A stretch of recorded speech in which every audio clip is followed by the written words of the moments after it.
nous allons voir un autre principe de Dieu, le principe de l'amour. Le principe de l'amour, ce principe est énoncé dans le livre de Jean, l'épître de Jean, 1 Jean chapitre 4 verset 8, il est écrit ceci: celui qui n'aime pas n'a pas connu Dieu, car Dieu est amour. Celui qui n'aime pas n'a pas connu Dieu, car Dieu est amour. Oui, Dieu est amour. Dans 1 Jean 4, verset 16, la Bible dit ceci: et nous avons connu l'amour que Dieu a pour nous, et nous y avons cru.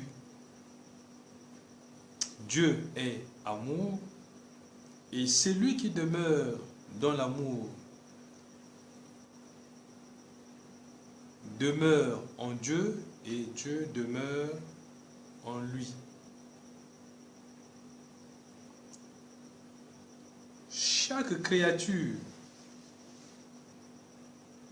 ayant en elle un souffle de vie possède aussi la capacité d'aimer. Tout ce que Dieu a créé qui possède un souffle de vie a donc la capacité d'aimer.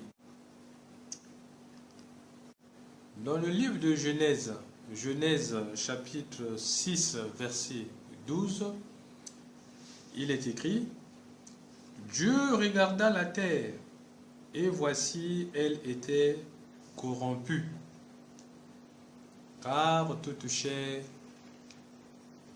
avait corrompu sa voie sur la terre. Donc, toute chair avait la capacité d'aimer, mais ne l'avait pas fait.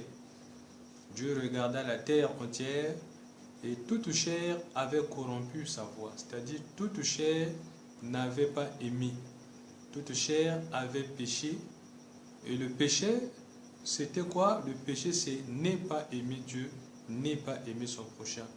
Si cela est donc péché, ça veut dire que la capacité d'aimer se retrouvait donc dans chacune des créatures que nous lisons dans le livre de Genèse au chapitre 6, avant que le déluge ne soit décidé ou envoyé par Dieu. Alors, si c'est le cas, ça veut dire que l'amour, la loi de l'amour, le principe de l'amour est écrit dans la créature. L'amour consiste à aimer Dieu en premier et son prochain ensuite. Dans le livre de Luc, chapitre 10, verset 27, la Bible déclare: il répondit, c'est le Seigneur Jésus-Christ qui répond, il répondit: tu aimeras le Seigneur ton Dieu de tout ton cœur, de toute ton âme, de toute ta force et de toute ta pensée, et ton prochain comme toi-même. Alors, le principe de l'amour, la loi de l'amour consiste à aimer Dieu en premier et aimer son prochain comme soi-même. L'amour de Dieu se pratique en gardant sa parole. 1 Jean chapitre 5 verset 3, il est écrit: car l'amour de Dieu consiste à garder ses commandements, et ces commandements ne sont pas pénibles. L'amour de Dieu consiste à garder ses commandements et ses commandements ne sont pas pénibles. Donc, aimer Dieu consiste à garder la parole de Dieu, à pratiquer la parole de Dieu, à observer la parole de Dieu. Et cela est d'autant plus nécessaire que la créature résulte de la parole de Dieu qui l'a créée. Et cette parole de Dieu qui a créé toutes choses doit être connue, doit être acceptée, doit être vécue par toute créature que Dieu a créée.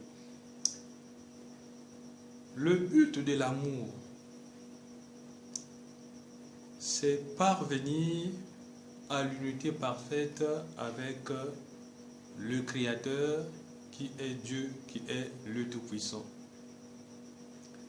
Jean chapitre 10, verset 30, la Bible dit ceci: « Moi et le Père, nous sommes un. » C'est le Seigneur Jésus-Christ qui le dit.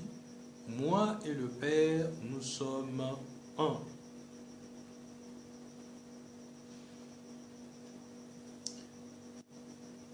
C'est donc l'unité de la diversité, c'est-à-dire moi et le Père et moi, nous formons le pluriel, et malgré le fait que nous formons le pluriel, nous sommes un, nous sommes unis. Nous sommes unis au nom de l'amour.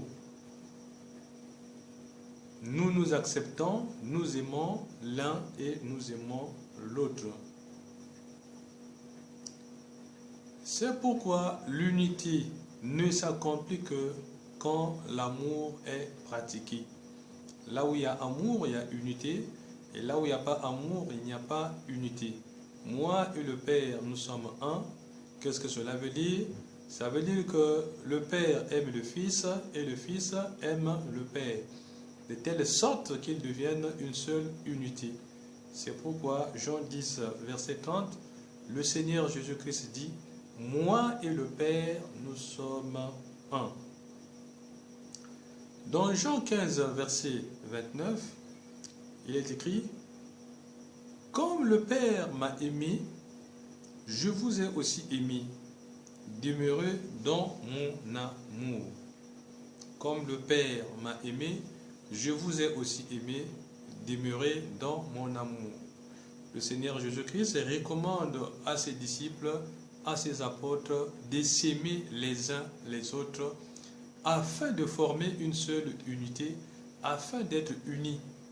Donc, la recommandation du Seigneur ici aux apôtres consiste à aimer, à s'aimer, à s'aimer. Le fait de s'aimer conduira au résultat que l'ensemble ne formera qu'une seule unité. L'ensemble ne formera qu'un seul. Comme il a dit, moi et le Père, nous sommes un. Celui qui aime ne fait plus de mal. Dans l'amour, lorsqu'on aime, on ne veut plus voir que ce qu'on aime disparaisse, ce qu'on aime soit éphémère, ce que l'on aime puisse ne plus exister. Le principe de l'amour appelle la continuité, et la continuité, la vie éternelle. Lorsqu'on aime, on ne veut pas perdre. Lorsqu'on aime, on ne veut pas que l'objet qui est aimé et ce qui est aimé, ou celui qui est aimé ou celle qui est aimée, puisse disparaître, puisse ne plus exister. Non. L'amour veut que cela puisse demeurer tout le temps et éternellement et durablement. C'est pourquoi, pour que l'éternité puisse subsister, puisse coexister dans l'amour ou avec amour, c'est que celui qui aime ne doit plus faire le mal à celui qui est aimé. Romains chapitre 13, verset 10, il est écrit: « L'amour ne fait point de mal au prochain. L'amour est donc l'accomplissement de la loi. L'amour ne fait point de mal au prochain. L'amour est donc l'accomplissement de la loi. Évidemment, lorsqu'on aime, on n'est plus amené à pratiquer le mal, à détruire, à nuire à la personne aimée. Le mal est donc exclu lorsque l'amour réel existe. Là où il y a l'amour, il n'y a point de mal. Là où il y a le mal, il n'y a point d'amour. Le Seigneur Dieu Tout-Puissant nous apprend à travers ces différents passages que lui-même, le Créateur, il est amour. Et il a placé dans chaque créature la capacité d'aimer et d'être aimé. Et aimer signifie aimer en premier celui qui est même l'objet de l'amour, qui est le Créateur. Aimer la créature au-dessus du Créateur est une injustice. La justice voudrait que l'amour de Dieu soit en premier, ensuite l'amour de son semblable, l'amour du prochain. Celui qui pratique l'amour de Dieu doit aussi pratiquer l'amour du prochain et vice-versa. S'il y a amour de Dieu et qu'il n'y a pas amour du prochain, cela n'est pas l'amour, c'est autre chose. S'il y a amour du prochain, il n'y a pas non plus amour de Dieu, cela aussi est une injustice, c'est autre chose. Dieu est amour. Il appelait toute créature à vivre l'amour, aimer et être aimé. Qu'il soit béni. Amen.